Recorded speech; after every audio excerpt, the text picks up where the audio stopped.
नमस्कार। आप सभी को मेरा नमस्कार। आज हम लोग चर्चा करेंगे महाराज परीक्षित की, जो कुरुजांगल देश में सम्राट के रूप में निवास कर रहे थे। लेकिन इस चर्चा को आगे बढ़ाने से पहले आपसे आग्रह है कि आप अगर अभी तक इस चैनल को सब्सक्राइब नहीं किए हैं तो कृपया सब्सक्राइब कर लीजिए और बेल आइकन की घंटी को दबा दीजिए, ऑल पर कर लीजिए, जिससे यह जो भी मैं ऑडियो अपलोड करता हूं उसका नोटिफिकेशन आपको सबसे पहले पहुंचे। तो हम लोग बढ़ते हैं राजा परीक्षित की तरफ। जिस समय राजा परीक्षित कुरुजांगल देश में सम्राट के रूप में निवास कर रहे थे, उस समय उन्होंने सुना कि मेरी सेना द्वारा सुरक्षित साम्राज्य में कलयुग का प्रवेश हो गया है। इस समाचार से उन्हें दुख तो अवश्य हुआ, परंतु यह सोचकर कि युद्ध करने का अवसर हाथ लगा, वे उतने दुखी नहीं हुए। उसके बाद युद्धवीर परीक्षित ने धनुष हाथ में ले लिया। वे श्याम वर्ण के घोड़े से जुते हुए सिंह की ध्वजा वाले रथ पर सवार होकर दिग्विजय करने के लिए नगर से बाहर निकल पड़े। उस समय रथ, हाथी, घोड़े और पैदल सेना उनके साथ साथ चल रही थी। वह महाराज परीक्षित देखे कि रास्ते में धर्म, एक पैर से धर्म घूम रहा है और पृथ्वी बड़ी आर्त होकर रो रही है और धर्म और पृथ्वी आपस में चर्चा कर रहे हैं, प्रभु श्री कृष्ण का लीला बखान कर रहे हैं, क्योंकि कलयुग का प्रवेश हो चुका है। धर्म इसलिए एक पैर से हो गया था, पृथ्वी इसीलिए रो रही थी। और दोनों को आपस में बातें करते हुए महाराज परीक्षित ने देखा। उसी समय पूर्व वाहिनी सरस्वती के तट पर परीक्षित जी आ पहुँचे। वहाँ पहुंचकर राजा परीक्षित ने देखा कि एक राजवेशधारी दुष्ट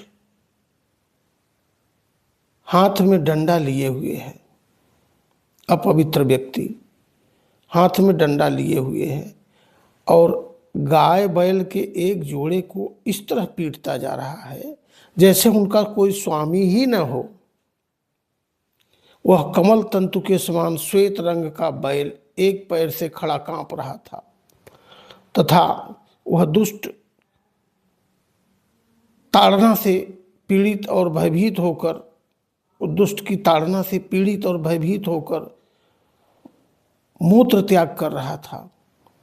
धर्मोपयोगी दूध, घी आदि हविष्य पदार्थों को देने वाली वह गाय भी बार बार उस दुष्ट के पैरों की ठोकर खाकर अत्यंत दीन हो रही थी। एक तो वह स्वयं ही दुबली पतली थी, दूसरे उसका बछड़ा भी उसके पास नहीं था। उसे भूख लगी हुई थी और उसकी आंखों से आंसू बहते जा रहे थे। स्वर्ण जटित रथ पर चढ़े हुए राजा परीक्षित ने अपना धनुष चढ़ाकर मेघ के समान गंभीर वाणी से उसको ललकारा, अरे तू कौन है जो बलवान होकर भी मेरे राज्य के इन दुर्बल प्राणियों को बलपूर्वक मार रहा है? तूने नट की भांति वेश तो राजा का सा बना रखा है, परंतु कर्म से तू बड़ा चांडाल जान पड़ता है। हमारे दादा अर्जुन के साथ भगवान श्री कृष्ण के परम धाम पधार जाने पर इस प्रकार निर्जन स्थान में निरपराधों पर प्रहार करने वाला तू अपराधी है, अतः तू वध के योग्य है। राजा परीक्षित ने धर्म से पूछा, कमल नाल के समान आपका श्वेत वर्ण है, 3 पैर न होने पर भी आप एक ही पैर से चलते फिरते हैं। यह देखकर मुझे बड़ा कष्ट हो रहा है। बतलाइए, आप क्या बैल के रूप में कोई देवता हैं? अभी यह भूमंडल कुरुवंशी नरपतियों के बाहुबल से सुरक्षित है। इसमें आपके सिवा और किसी भी प्राणी की आंखों से शोक के आंसू बहते मैंने नहीं देखे। धेनुपुत्र, अब आप शोक न करें, इस चांडाल से निर्भय हो जाएं। गो माता, मैं दुष्टों को दंड देने वाला हूँ, अब आप रोएं नहीं, आपका कल्याण हो। देवी, जिस राजा के राज्य में दुष्टों के उपद्रव से सारी प्रजा त्रस्त रहती है, उस मतवाले राजा की कीर्ति, आयु, ऐश्वर्य और परलोक नष्ट हो जाता है। राजाओं का परम धर्म यही है कि वे दुखियों का दुख दूर करें। यह महादुष्ट और प्राणियों को पीड़ित करने वाला है, अतः मैं अभी इसे मार डालता हूँ। सुरभि नंदन, आप तो 4 पैर वाले जीव हैं, आपके 3 पैर किसने काट डाले? श्री कृष्ण के अनुयायी राजाओं के राज्य में कभी कोई भी आपकी तरह दुखी न हो। वृषभ, आपका कल्याण हो। बताइए, आप जैसे निरपराध साधुओं का अंग भंग करके किस दुष्ट ने पांडवों की कीर्ति में कलंक लगाया है? जो किसी निरपराध प्राणी को सताता है, उसे चाहे वह कहीं भी रहे, मेरा भय अवश्य होगा। दुष्टों का दमन करने से साधुओं का कल्याण ही होता है। जो उदंड व्यक्ति निरपराध प्राणियों को दुख देता है, वह चाहे साक्षात देवता ही क्यों न हो, मैं उसकी बाजूबंद से विभूषित भुजा को काट डालूंगा। बिना आपत्ति काल के मर्यादा का उल्लंघन करने वालों को शास्त्रानुसार दंड देते हुए अपने धर्म में स्थित लोगों का पालन करना राजाओं का परम धर्म है। तब धर्म ने कहा, राजन, आप महाराज पांडु के वंशज हैं, आपका इस प्रकार दुखियों को आश्वासन देना आपके योग्य ही है, क्योंकि आपके पूर्वजों के श्रेष्ठ गुणों ने भगवान श्री कृष्ण को उनका सारथी और दूत आदि बना दिया था। नरेंद्र, शास्त्रों के विभिन्न वचनों से मोहित होने के कारण हम उस पुरुष को नहीं जानते जिससे क्लेशों के कारण उत्पन्न होते हैं। जो लोग किसी भी प्रकार के द्वैत को स्वीकार नहीं करते, वे अपने आप को ही अपने दुख का कारण बतलाते हैं। कोई प्रारब्ध को कारण बतलाते हैं तो कोई कर्म को, कुछ लोग स्वभाव को, तो कुछ लोग ईश्वर को दुख का कारण मानते हैं। किन्हीं किन्हीं का ऐसा भी निश्चय है कि दुख का कारण न तो तर्क के द्वारा जाना जा सकता है और न वाणी के द्वारा बतलाया जा सकता है। राजर्षे, अब इनमें कौन सा मत ठीक है, यह आप अपनी बुद्धि से ही विचार लीजिए। धर्म का यह प्रवचन सुनकर सम्राट परीक्षित बहुत प्रसन्न हुए। उनका खेद मिट गया। उन्होंने शांत चित्त होकर उनसे कहा। परीक्षित ने कहा, धर्म का तत्व जानने वाले वृषभ देव, आप धर्म का उपदेश कर रहे हैं। अवश्य ही आप वृषभ के रूप में स्वयं धर्म हैं। आपने अपने को दुख देने वाले का नाम इसलिए नहीं बताया है कि अधर्म करने वाले को जो नरक आदि प्राप्त होते हैं, वे ही चुगली करने वाले को भी मिलते हैं। चुगलखोर को भी नरक की प्राप्ति होती है। जैसे अधर्मी, ये बहुत बड़ा अधर्म है चुगली करना। अथवा सही यही सिद्धांत निश्चित है कि प्राणियों के मन और वाणी से परमेश्वर की माया के स्वरूप का निरूपण नहीं किया जा सकता। धर्मदेव, सतयुग में आपके 4 चरण थे, तप, पवित्रता, दया और सत्य। इस समय अधर्म के अंश, गर्व, आसक्ति और मद से 3 चरण नष्ट हो चुके हैं।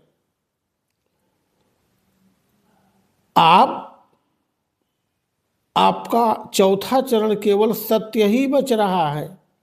उसी के बल पर आप जी रहे हैं। असत्य से पुष्ट हुआ यह अधर्म रूप कलयुग उसे भी ग्रास कर लेना चाहता है।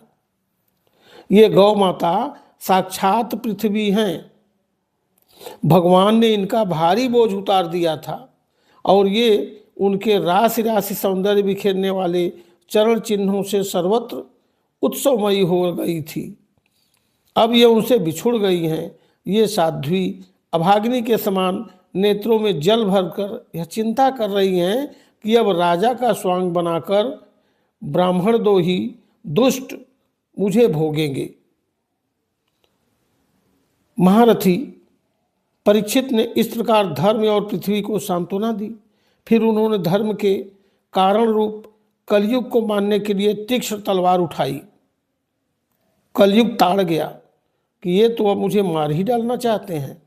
अतः झटपट उसने अपने राज चिन्ह उतार डाले और भय विह्वल होकर उनके चरणों में अपना सिर रख दिया। परीक्षित बड़े यशस्वी, दीनवत्सल और शरणागत रक्षक थे।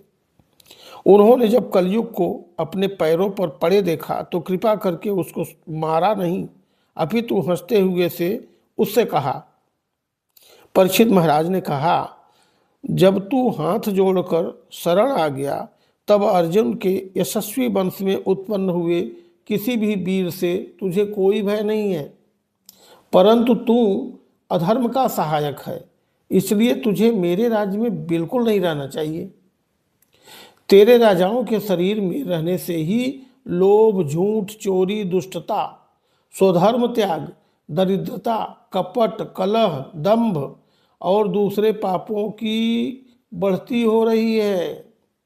अतः अधर्म के साथी इस ब्रह्मवर्त में तू एक क्षण के लिए भी न ठहरना, क्योंकि यह धर्म और सत्य का निवास स्थान है।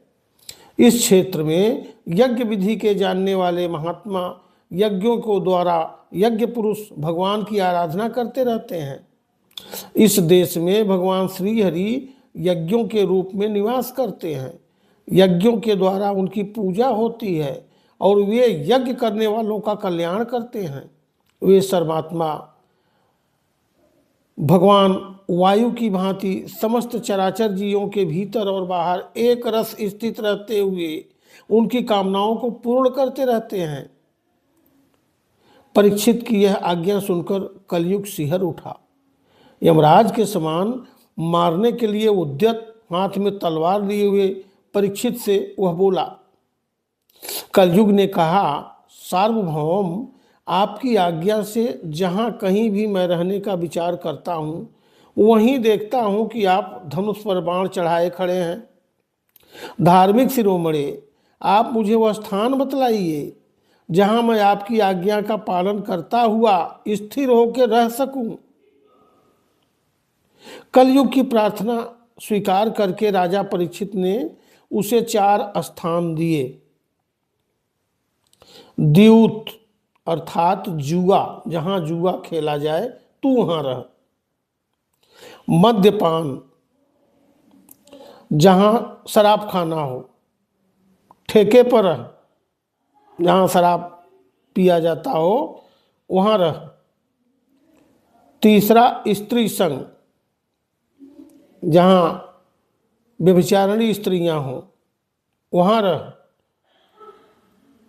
और चौथा, हिंसा, जहां हिंसा चल रही हो, मारपीट, लड़ाई झगड़ा चल रहा हो, तू वहां रह। इन स्थानों में क्रमशः असत्य, मद, आसक्ति और निर्दयता, ये 4 प्रकार के अधर्म निवास करते हैं। उसने और भी स्थान मांगे, तब समर्थ परीक्षित ने उसे रहने के लिए एक और स्थान, सुवर्ण, सोना, धन को दिया कि तू धन में भी रह, सोने में रह। इस प्रकार कलयुग के 5 स्थान हो गए: झूठ, मद, काम, बैर और रजोगुण। परीक्षित के दिए हुए इन्हीं 5 स्थानों में अधर्म का मूल कारण कली उनकी आज्ञाओं का पालन करता हुआ निवास करने लगा। इसलिए आत्म कल्याणकामी पुरुष को इन 5 स्थानों का सेवन कभी नहीं करना चाहिए। धार्मिक राजा प्रजा वर्ग के लौकिक नेता और धर्मोपदेष्टा गुरुओं को तो बड़ी सावधानी से इनका त्याग करना चाहिए। राजा परीक्षित ने इसके बाद वृषभ रूप धर्म के 3 चरण तपस्या, शौच और दया जोड़ दिए और आश्वासन देकर पृथ्वी का संवर्धन किया।